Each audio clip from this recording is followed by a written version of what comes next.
Queridos, hoje, dia 19 de janeiro de 2020, nós, nesse turno precioso que honramos o nome do Senhor, já tivemos um tempo de adoração, de louvor, nós vamos agora meditar nas Escrituras e eu gostaria de trabalhar hoje o tema da verdade. Nós sabemos que a verdade é uma pessoa, né? Em João capítulo 14, versículo 6, o nosso Senhor Yeshua, ele disse: eu sou o caminho, a verdade e a vida. Ou nós poderíamos entender assim, ele dizendo, né? Eu sou a maneira de pensar, a maneira de sentir e de agir, que traz a verdadeira realidade, a verdadeira vida. Por quê? A palavra caminho no grego, ela é exatamente o que eu acabei de dizer agora. Ela significa o modo de pensar, o modo de sentir e o modo de agir. Quando o nosso Senhor disse que existe um caminho estreito e um caminho largo, o caminho estreito que conduz à salvação e o caminho largo que conduz à perdição, o Senhor estava falando de uma maneira que pensamos, uma maneira de pensar, uma maneira de sentir e de agir. E a palavra verdade no grego, como também no hebraico, ela traz um dos sentidos, um dos aspectos que é realidade. Quando o nosso Senhor dizia assim para as pessoas, para os discípulos, ele falava assim, olha, em verdade vos digo. O nosso Senhor estava dizendo assim, olha, em verdade e em realidade eu digo isto. E eu gostaria que nós trabalhássemos nessa noite, nesse turno sacerdotal, de honra ao nome do Senhor, exatamente esse atributo de Deus que é a verdade. A verdade é um atributo de Deus e nós podemos dizer que a verdade é uma das coisas que Deus é, faz parte do seu caráter. Porque está escrito, lá no Velho Testamento já estava escrito que Deus é o Deus da verdade. Deus é verdade. Assim como nós vemos aqui no Novo Testamento, em João 14,6, o próprio Senhor Yeshua dizendo que Ele é a verdade. E queridos, quando nós falamos que Deus é um, né, nós estamos usando aquela palavra de Gênesis capítulo 1, versículo 1, que diz que no princípio Deus criou os céus e a terra. A palavra Deus ali é diferente do que ela aparece em outras partes das Escrituras. A palavra ali no hebraico é Elohim, ou uma comunidade de governantes, uma comunidade de juízes, de legisladores. Ou o que nós podemos dizer? Ali está falando do Deus comunidade, do Deus família. Então, em Cristo, que é o princípio, Deus, a família eterna, o Pai, o Filho e o Espírito, cria todas as coisas dos céus e da terra. Ele cria tudo. E isso traz para nós uma ideia muito importante. Porque o que eu gostaria que vocês entendessem? Deus é Espírito, né? O nosso próprio Senhor disse para aquela mulher no poço, dizendo, você não vai ser mais Jerusalém que vai adorar, nem aqui em Samaria, mas em Espírito e em verdade.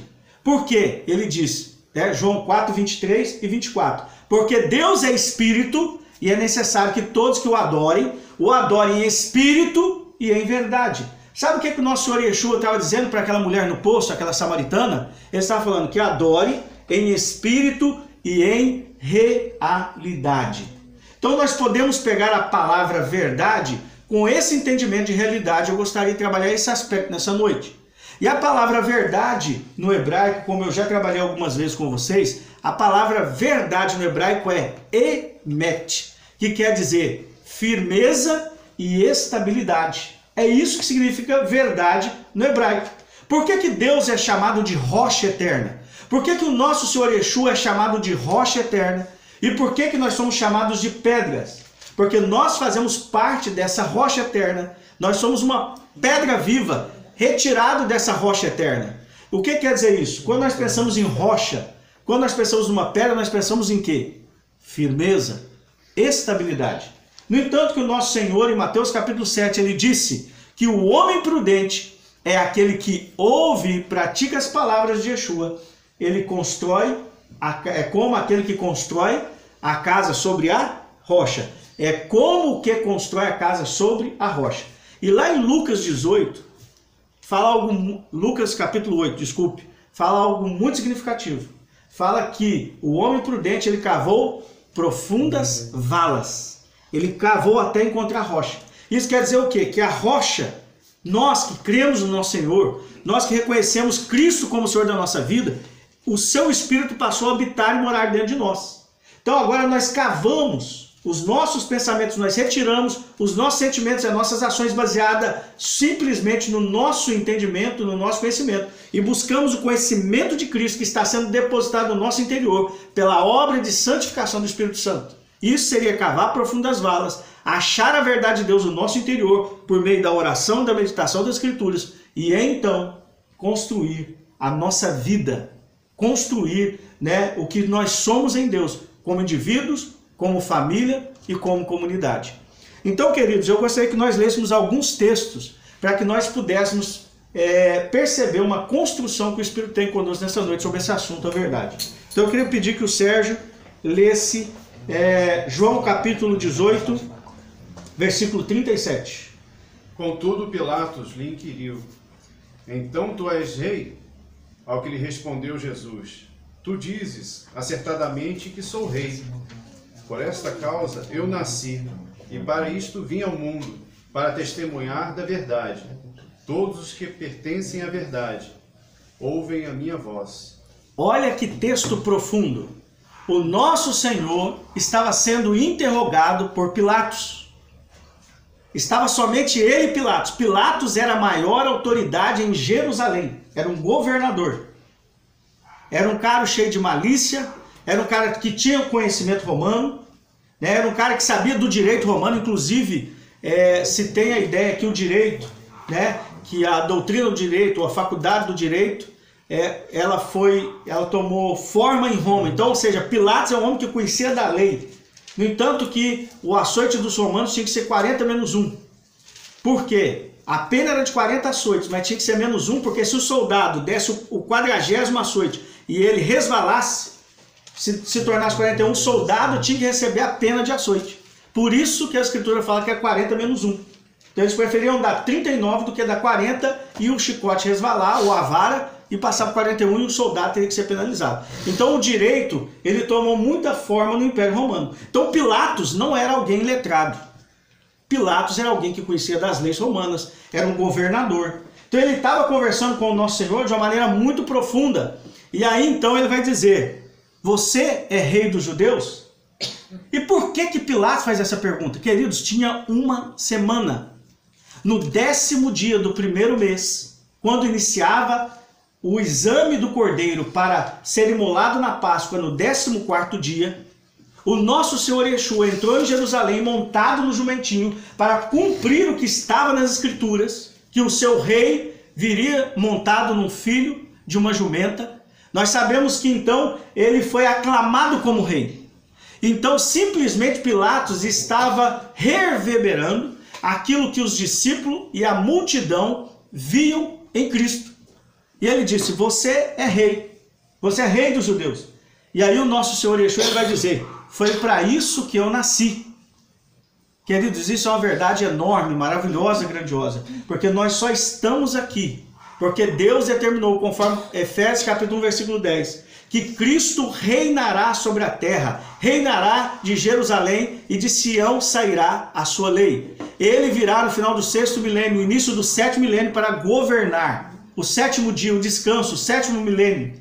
O nosso Senhor reinará de Jerusalém. E outra coisa que ele vai falar nesse texto muito considerável, que ele vai dizer: eu testemunho da verdade. E aqueles que me ouvem são aqueles que amam a verdade. Queridos, nós nunca vivemos numa época, a igreja nunca esteve numa época aonde precisou tanto amar a verdade. Porque o engano e a mentira têm crescido nos nossos dias de forma assustadora.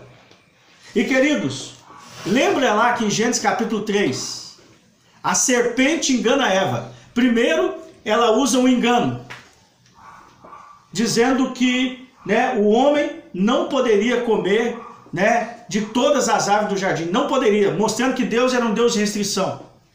E depois ela fala uma mentira: vocês não vão morrer. É assim que o inimigo trabalha, é assim que os principados e potestades que estão nos céus da cidade trabalham.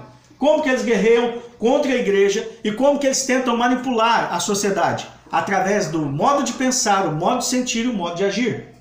Porque ganhando a mente e a vontade, ganhando a mente e o sentimento, ganha a vontade, ganha a ação. Então, por que nós temos que amar a verdade? Porque quanto mais nós amamos a verdade, amamos as Escrituras, amamos a Cristo, amamos o nosso Deus e o seu Espírito, mais nós estaremos guardados do ministério que está operando nos últimos dias, que é o ministério do engano e da mentira, conforme 2 Tessalonicenses capítulo 2. E o que é importante nós notarmos? Em Gênesis 3 era uma serpente, mas em Apocalipse João disse que a antiga serpente é um dragão, é uma besta enorme, um animal enorme, uma mistura de leão, de asas de águia, de pata de urso, de cabeça de leopardo. O dragão é um animal mitológico que nunca existiu. Mas o que ele representa? Por que falam dragão? Porque representa o poderio, representa a dimensão que a serpente ganhou. E o nosso Senhor deu uma sentença para a serpente. Ele disse: você vai arrastar sobre o seu ventre e vai viver, vai se alimentar do pó da terra. Quem que é o pó da terra? O ser humano. O que ele estava falando? Deus disse: olha, você vai alimentar da carnalidade do homem. Então, quanto mais há pecado na terra, quanto mais iniquidade, mais durante esses 6 mil anos da humanidade, ele foi crescendo, crescendo, crescendo, comendo tanto pó, tanta carnalidade do homem, que a serpente virou um grande dragão. E agora nós, como igreja, precisamos entender a importância de amarmos a verdade. E eu queria que você prestasse atenção nos textos que nós vamos ler. Então nós lemos João 18, 37, e agora nós vamos ler Timóteo capítulo 1, versículo 16. Mas Deus teve misericórdia de mim, de tal maneira que Cristo Jesus pôde usar-me como exemplo para mostrar a todos como ele é paciente, até mesmo com o pior dos pecadores, a fim de que os outros compreendam que eles também podem crer e ter a vida eterna. Amém. Como é profundo esse texto, como é poderoso. Agora vamos lá, Timóteo 6, 16 que eu falei, não é isso? O outro texto? Então vamos ler esse texto. O único que é imortal e habita em luz inacessível, a quem ninguém viu nem pôde ver. A ele seja honra e poder para sempre. Amém. Aquele que é imortal, invisível, mas real. Olha só. Real. Eu não falei com vocês que verdade é firmeza e estabilidade? Que verdade é realidade? Olha o que Paulo está dizendo a Timóteo. Ao Deus eterno, invisível, mas real. Eu quero aqui fazer uma ressalva aqui, a e-mail, o João me ajudou. A casa sobre a rocha está em Lucas 6, ok? Que eu não tinha anotado esse texto antes. Lucas 6, muito obrigado pela ajuda para a gente fazer a errata, né? Corrigindo lá que eu tinha citado Lucas 8. Então, queridos, o que nós precisamos entender? Nós somos o povo que acredita no invisível. Eu queria perguntar aqui, quem nessa sala já viu Deus? Quem nessa sala já viu Yeshua, o nosso Senhor Jesus?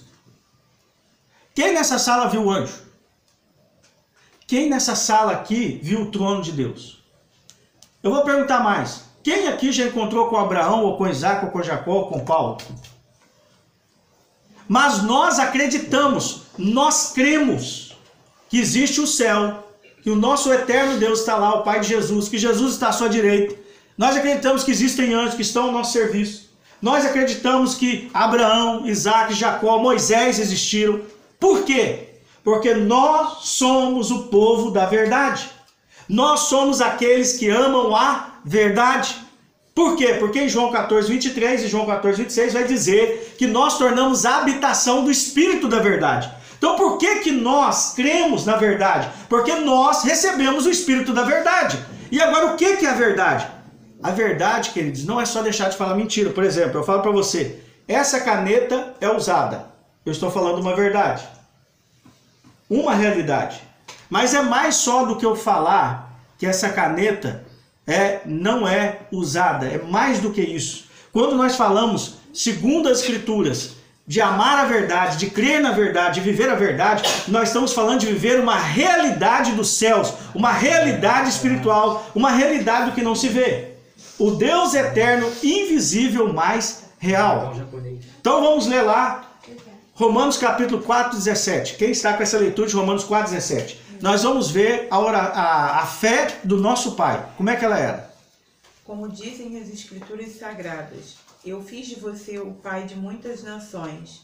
Assim a promessa depende de Deus, em quem Abraão creu, o Deus que ressuscita os mortos e faz com que exista o que não existia. Olha só, Abraão é aquele que creu que Deus chama à existência as coisas que não existem como se existisse, e crê no Deus que ressuscita os mortos. Nós somos esse povo. Essa é a fé do nosso pai. Nós somos filhos de Abraão.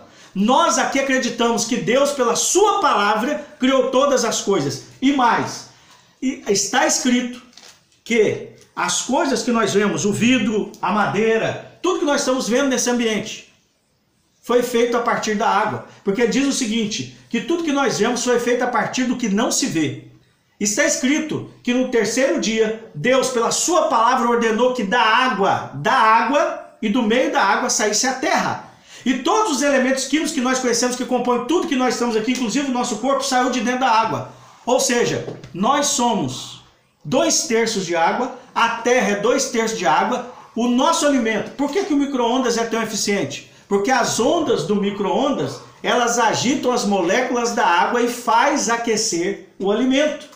Queridos, o que eu quero dizer para você? Que essa é a nossa fé.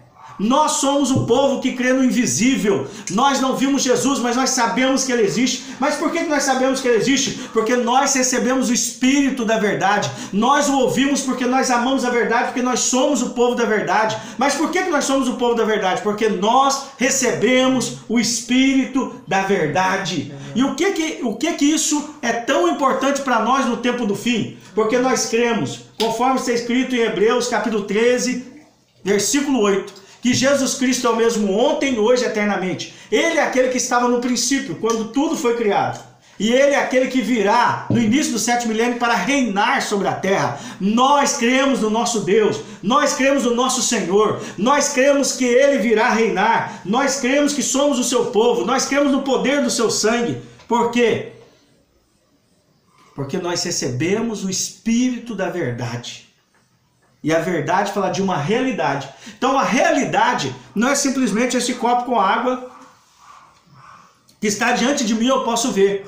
Mas para nós que somos filhos de Deus, verdade, as verdades que nós cremos, elas são tão poderosas, que são tão fortes e tão reais como esse copo que eu posso tocar, como você que eu posso ver.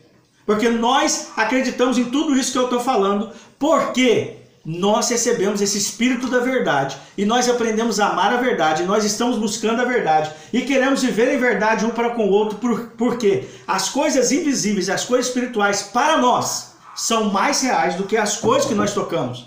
Porque conforme o nosso Senhor Yeshua disse em Mateus 24:35, os céus e a terra serão transformados, mas as minhas palavras não passarão por nenhum tipo de transformação. Ou seja, a palavra de Deus é eterna. Ela é real, eterna, imutável, porque é real, apalpável, firme e estável. Então, queridos, eu gostaria que agora nós prestássemos atenção em Hebreus capítulo 11, versículo 1. Quem está com essa leitura? Ainda falando da nossa fé. Ora, a fé é a certeza daquilo que esperamos e a prova das coisas que não vemos. A fé é a certeza daquilo que nós esperamos e a certeza do que nós não vemos. Essa é a nossa fé. Então quer dizer que nós somos o povo da fé, porque nós acreditamos na verdade, naquilo que é real, mas que não vemos com os nossos olhos. Nós acreditamos no dia do nosso Senhor, na vinda do nosso Senhor. Nós acreditamos nos galardões que serão dados. Nós acreditamos nas posições do reino e no reino de Deus. Agora vamos lá para Hebreus 11, 27, ainda vendo sobre a nossa fé, como era a fé de Abraão, e assim também nós vemos Moisés, que era filho de Abraão. Hebreus 11, 27. Por meio da fé, abandonou o Egito, não temendo a ira do rei, e perseverou, pois fitava aquele que é invisível. Olha que profundo. Moisés olhava para aquele que era invisível, e por isso ele se manteve fiel, ele perseverou. Queridos, quem estava na sarça falando com Moisés? O nosso Senhor Yeshua. Toda a teofania de Deus, todo aparecimento de Deus na terra é por meio do nosso Senhor Jesus Cristo. que eu quero que vocês entendam? Deus, o Pai, ele fala, ele tem boca, ele pronuncia, e essa palavra, essa comunicação ao seu Filho, e a compreensão dessa palavra é o seu Espírito. Claro que Deus é uma pessoa, o Espírito é uma pessoa e Cristo é uma pessoa, são três pessoas. Mas quando nós falamos na comunicação, quando nós falamos no relacionamento, eles são um. Por quê? Deus, o Pai, comunica o seu Filho a palavra e nos dá a compreensão pelo seu Espírito.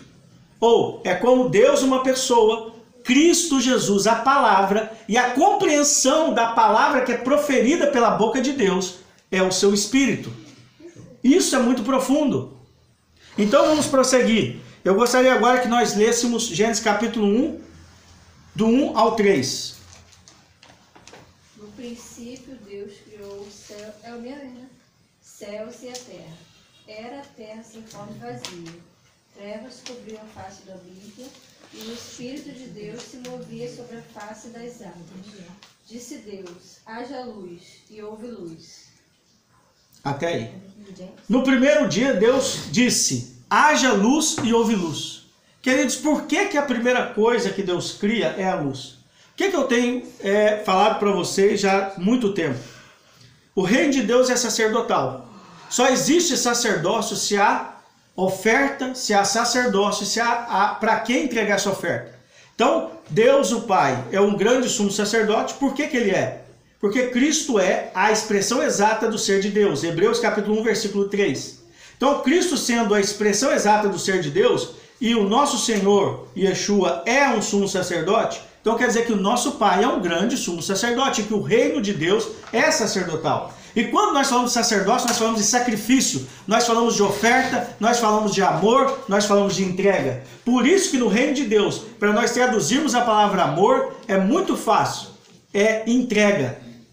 Uma palavra que pode ser sinônimo do amor seria entrega, seria dar. Por isso que Paulo vai falar em Atos capítulo 20, versículo 35. Assim como ouvimos, como aprendemos do nosso Senhor, melhor coisa é dar do que receber. Porque essa é a dinâmica do reino de Deus. Então, vamos pensar aqui. Quando o nosso Senhor criou tudo, Deus o Pai criou tudo no Filho, criou tudo como um presente para o Filho. Eu costumo dizer que foi o momento que Deus disse, eu te amo, Yeshua. Quando ele disse eu te amo, ele cria todas as coisas para o Filho. Ele dá para o Filho todas as coisas. E então quando o Filho recebe todas as coisas, para preparar, para criar um espaço em tudo que Deus criou, para que o próprio Deus habitasse, que é o que vai acontecer em Apocalipse 21 e 22, nós vemos então que o nosso Senhor, ele se entrega ao Pai. Ele se entrega totalmente à vontade do Pai para santificar todas as coisas para que o Pai habite. Por isso que eu falo que o reino de Deus é sacerdotal. Então, nós somos um presente para Jesus. Nós somos o eu te amo de Deus para Cristo, como todo o universo e tudo que foi criado. E automaticamente a obra de Cristo para preencher e encher todas as coisas do universo, para que Deus habite, para que cumpra o que está escrito em 1 Coríntios 15, que um dia Cristo entregará tudo ao seu Pai, para que seu Pai habite em tudo. Ele entregará tudo ao Pai, porque o Pai submeteu tudo a Cristo, 1 Coríntios 15, 24, exceto a Ele mesmo, para que, 1 Coríntios 15, 28, tudo seja devolvido ao Pai para a sua glória. E aí cumpre Apocalipse capítulo 20, versículo 21 e 22. Cristo será o candelabro, o lugar onde a luz, que é o Pai, estará para iluminar toda Jerusalém e toda a terra. Então, queridos, o que eu gostaria que você agora pensasse comigo? Então, no primeiro dia, Deus está apresentando Jesus como a luz do mundo. Cristo como a luz do mundo. No segundo dia, quando ele separa a água de águas e cria os céus e a terra, ele está apresentando Jesus, Cristo, como o santo, Kadosh, porque a palavra separar no hebraico é Kadosh, é santo, separado. Então ele está apresentando no primeiro dia Cristo como luz, no segundo dia Cristo como santo, no terceiro dia ele tira a terra e faz a terra produzir árvores e vegetais. Então ele está no terceiro dizendo Cristo é vida. No quarto dia ele cria o sol, a luz e estrelas. Ele está dizendo Cristo é o Senhor do tempo. É aquele que é o rei acima do tempo, sobre o tempo, o rei eterno. No quinto dia ele mostra Cristo como o provedor. Porque o número 5 da Escritura representa graça. Graça é o poder para viver acima das nossas fraquezas, confiando em Deus. Por Deus. Então, no quinto dia nós vemos que Cristo é o provedor da vida, porque por meio da fé nele, nós recebemos a vida eterna.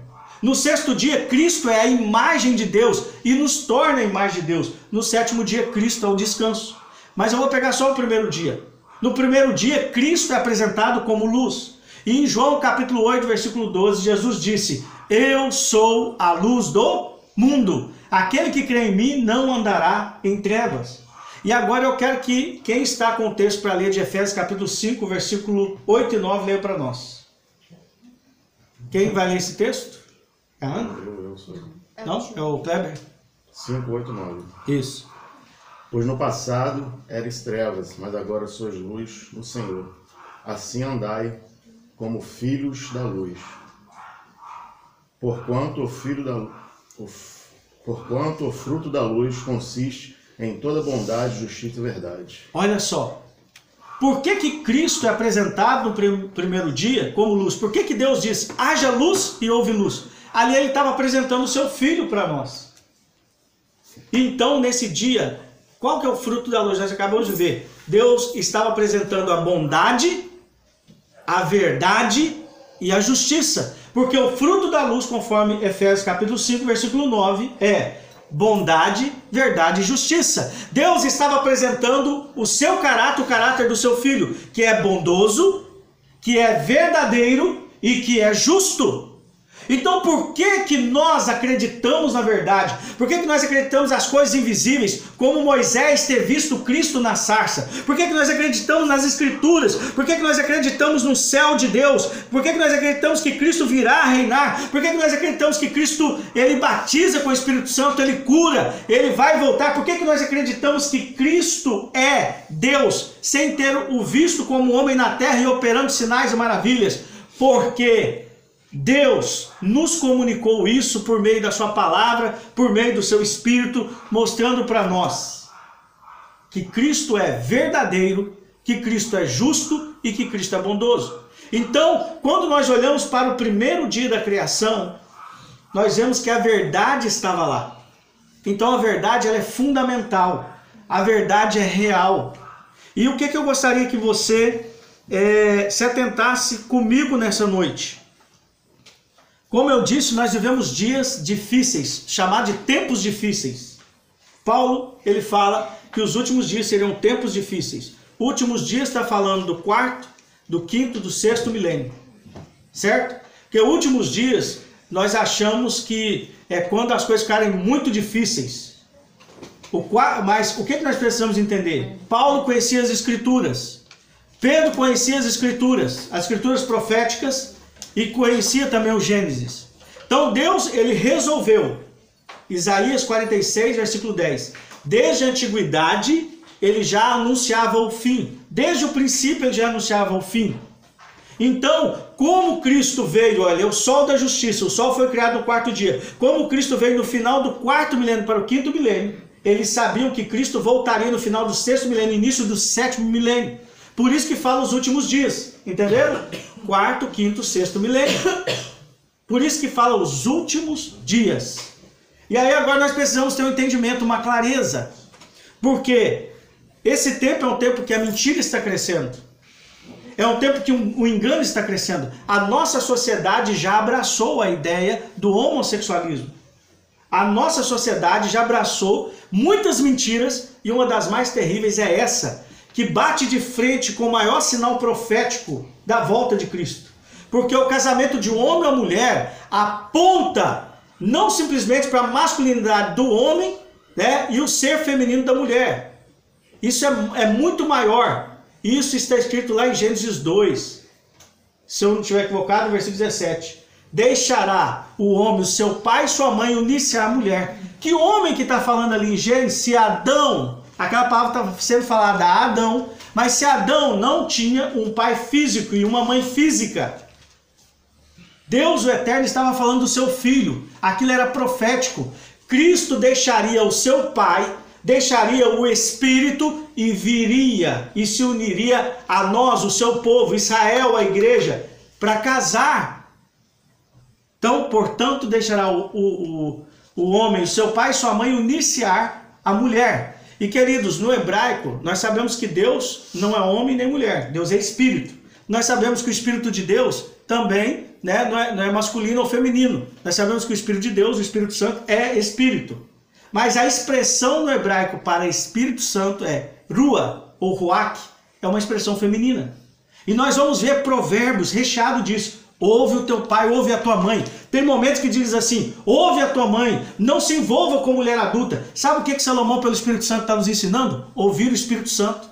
O Espírito Santo comunica, fala com a gente o tempo todo, para nos guiar na verdade, para nos mostrar a verdade. Mas a verdade, quando eu digo, queridos, quando eu estou falando de verdade, eu não estou falando só de deixar de crer naquilo que é ilusão ou mentira. Quando eu estou falando de verdade, é para nós crermos naquilo que é invisível, naquilo que é real, naquilo que Deus prometeu, naquilo que vai acontecer, naquilo que está acontecendo em nós, que Cristo está sendo formado, construído em nós, Cristo está crescendo em nós, nós estamos tornando o povo sacerdotal que reinará com o nosso Senhor. É mais do que isso.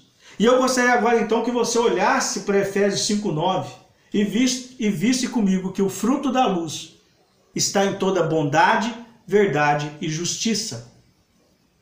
Então, como é importante nós amarmos a verdade? Porque em Romanos capítulo 1, versículo 25, diz que por causa dos homens ter amado mais a mentira do que a verdade, Deus os entregou aos seus próprios sentimentos, aos seus próprios desejos. E a mulher deixou de usar aquilo que é comum e natural da natureza, e aí cometendo torpeza, mulher com mulher e homem com homem. O mesmo está escrito em 2 Tessalonicenses capítulo 2, a mesma ideia, que Deus nos últimos dias enviará um espírito sedutor para que os homens creiam na mentira, ou creiam no anticristo. Por quê? Porque eles amaram mais a mentira do que a verdade.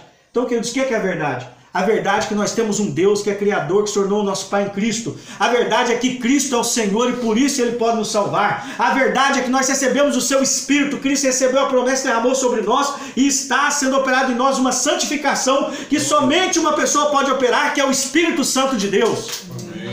Olha como ele foi apresentado. Espírito Santo, porque é o Espírito que nos torna santo. É o Espírito que nos santifica. Essas são verdades poderosas.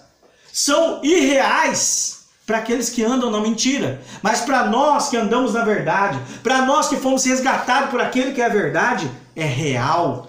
O Espírito está trabalhando em nós, não só quando nós estamos lendo a Bíblia, não só quando estamos orando, não só quando estamos aqui no nosso turno sacerdotal, mas quando estamos dormindo, o Espírito está operando em nós, agindo no nosso espírito, quando estamos trabalhando, quando estamos fazendo o papel de pai, quando estamos fazendo o papel lá de funcionário onde trabalhamos, quando fazemos o papel de vizinho, de cidadão, o Espírito Santo está trabalhando em nós. E por isso foi que, em Hebreus 14:12, o escritor deixou bem registrado: segui a paz com todos e a santificação, porque sem a qual, a santificação, ninguém verá Deus.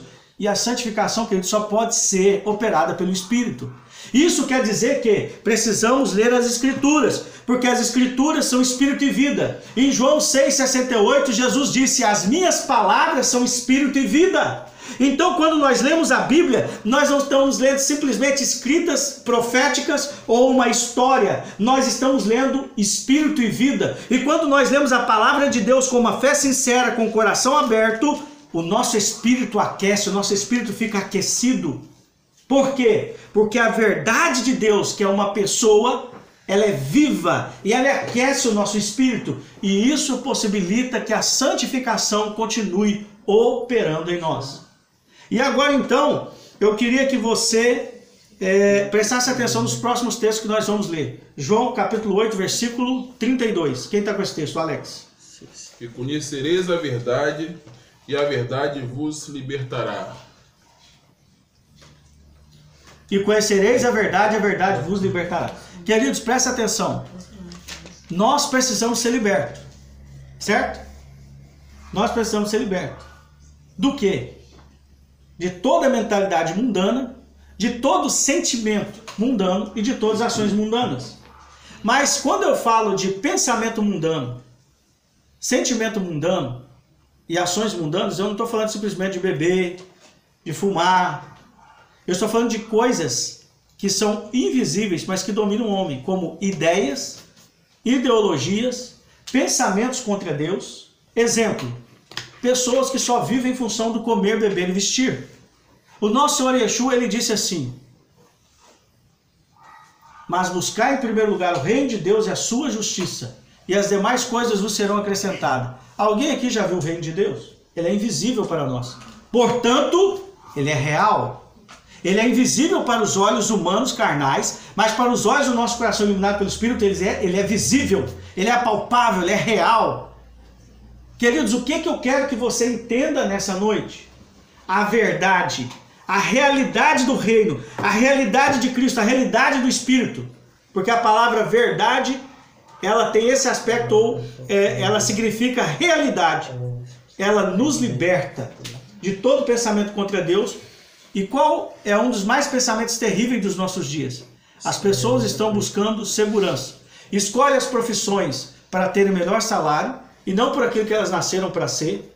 Escolhem um lugar de morar que seja mais seguro e mais confortável para elas. Escolhem as pessoas que vão relacionar baseado nisso e não descansam ou não permite que o Espírito as conduza para aquilo que é a vontade de Deus. Então, quando ele fala buscai o reino de Deus e a sua justiça em primeiro lugar, está falando para buscarmos o governo de Deus que é operado em nós hoje pelo Espírito, para que então nós vivamos debaixo do governo de Deus, para que possamos viver debaixo do reino de Deus. Então, queridos, o que eu quero que você entenda? A verdade é a única que pode nos libertar, e a verdade fala de uma pessoa. A realidade de Cristo, a realidade do relacionamento com a pessoa de Cristo, a realidade de obedecer aquilo que o nosso Senhor ensinou, é que vai nos libertar de todo pensamento contra Deus. E eu vou falar uma coisa para vocês, não se assustem. Os pensamentos lícitos, a maioria dos pensamentos que nos separam de Deus, são pensamentos lícitos e não ilícitos. Porque os ilícitos nós já corremos deles. Prostituição, adultério, ganância, coisas berrantes, chamados os pecados capitais, né? Esses nós corremos dele. Mas e os lícitos? Por que nós precisamos orar tanto? 1 Tessalonicenses 5,17, Paulo diz, orai sem cessar. Lucas capítulo 18, versículo 8, o nosso Senhor disse, orai constantemente. Por quê? A oração nos leva a ver o invisível. Quando nós oramos, quando nós meditamos nas Escrituras, o nosso espírito vai ficando aquecido e sensível à realidade espiritual, à verdade de Deus. E nós passamos a andar na verdade. Nós passamos a viver na verdade. Alguém faltou algum texto aqui para nós? Só a Ana? Então vamos fechar com a leitura desse texto. Contudo, se eu demorar, fique ciente de como as pessoas devem comportar-se na casa de Deus, que é a igreja do Deus vivo, coluna e fundamento da verdade. Queridos, para encerrar, nós somos o povo da verdade. Nós estamos sendo conformados à imagem de Cristo. Romanos capítulo 8, versículo 29. Nós estamos sendo conformados à imagem de Cristo. O que nós precisamos entender? Cristo é a verdade, nós estamos nos tornando verdade. Olha o que ele diz aí. A igreja é coluna e baluarte da verdade. Então aonde é que está o povo que crê no invisível? Aonde é que está o povo que crê na realidade do reino dos céus? Aonde está o povo que crê na cura, que o nosso Senhor cura? Aonde está o povo que crê na operação dos dons do Espírito? O dom da profecia e os demais dons. Aonde está o povo que crê que Cristo voltará nas nuvens com poder e grande glória? É aqui, é o povo de Deus. É a igreja de Deus que está em cada cidade. É esse povo, coluna e baluarte da verdade. Ou nós podemos trocar essa palavra pelo que ela significa. Coluna e baluarte da realidade daquilo que é invisível. Então eu gostaria de falar para você, nós não vimos a Arca de Noé, mas nós acreditamos que ela foi construída e salvou Noé e sua família. Amém. Nós não vimos o povo passando pelo Mar Vermelho, mas nós acreditamos que o nosso Deus libertou nossos irmãos do Egito e tirou eles pelo Mar Vermelho. Nós não vimos o sapato dos nossos irmãos não desgastarem e as suas roupas não envelhecerem no deserto, mas nós cremos que Deus fez isso na vida dos nossos irmãos. Amém. Nós não vimos o sol e a lua parar quando Josué orou, mas nós acreditamos que o sol e a lua parou, porque nós somos o povo que crê no invisível. Aleluia. Nós somos o povo que crê na realidade espiritual. Nós somos o povo que acreditamos que há um Espírito em nós, esse Espírito da verdade, que nos leva a acreditar na verdade. Por que nós acreditamos na verdade? Porque recebemos o Espírito da verdade, que nos guia em toda a verdade. Porque Cristo, que é a verdade, recebeu essa promessa do Pai e derramou sobre nós. Então não esqueça, o fruto da luz é bondade, verdade e justiça. A luz foi a primeira coisa que Deus criou, a primeira coisa que Deus chamou à existência pela sua palavra. Já apresentando o seu Filho como luz, como bondade, que a luz é, e a luz é, nós aprendemos em Efésios 5:9, bondade, verdade e justiça. E eu gostaria de orar por isso agora. Que o Senhor derramasse sobre nós a sua luz. Que a bondade, a verdade e a justiça do Senhor crescesse dentro de nós. Que a verdade de Deus crescesse. Nós precisamos orar por isso, Senhor. Derrama sobre nós o Espírito da verdade. São tempos difíceis. Queridos, a Bíblia diz que muitos apostatarão da fé. A palavra apostatar quer dizer lugar de habitação. Muitas pessoas vão habitar na mentira, no engano, na incredulidade, ou melhor, vão acolher isso no seu interior. Mas nós, a igreja do Deus vivo, continuaremos na fé. Porque nós cremos no invisível, nós esperamos o que não vemos. O nosso Senhor virá do céu para reinar sobre essa terra e fará um governo de paz e justiça. Amém. Amém? Vamos ficar de pé e vamos orar?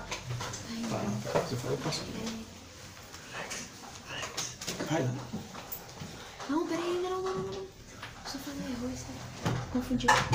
Vai lá. Porque senão pode anular. Só corrigindo aqui, os meus ajudantes aqui, ó.